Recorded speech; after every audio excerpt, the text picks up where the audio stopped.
IMF, World Bank, all other institutions, they make African countries jump through hoops. Loans will never be able to pay. The US, when they borrow money, they're getting it in 1.5, 1.9 interest rate. Africans, when they get the same amount of money, they're paying 9, 10%. The people who don't need a break, they get a break. The ones who need a break, they don't get a break. The sheer survival of the World Bank, IMF, is based on the fact that African countries and many other developing countries do not succeed. Their success is based on our failure. That has to change. And guess who can make that change? We, the children of Africa, we, the Africans, are the ones who have to say, we know your game now. Enough is enough. We're not playing it anymore. And this is where the diaspora come in. There are more Ghanaian doctors in New York City than in the entire country of Ghana. There are more Nigerian doctors in LA than in the entire country of Nigeria. So let's be serious here. What Africa needs is capacity, capacity, capacity. And that capacity is in the diaspora.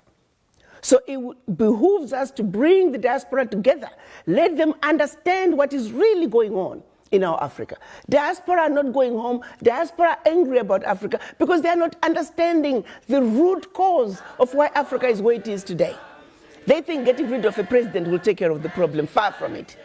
That president is just going to be replaced by another one who is going to equally suffer from the same difficult environment to work in.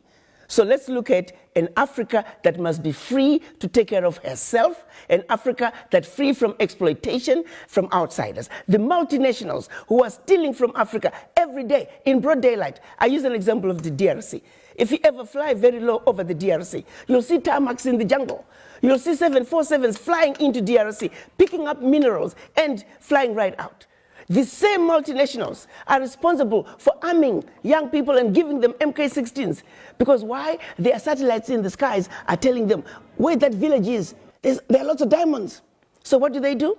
Arm young people, drag them up, and send them to go chop off a few heads. The rest of the village runs away, so they come behind and do their illegal mining.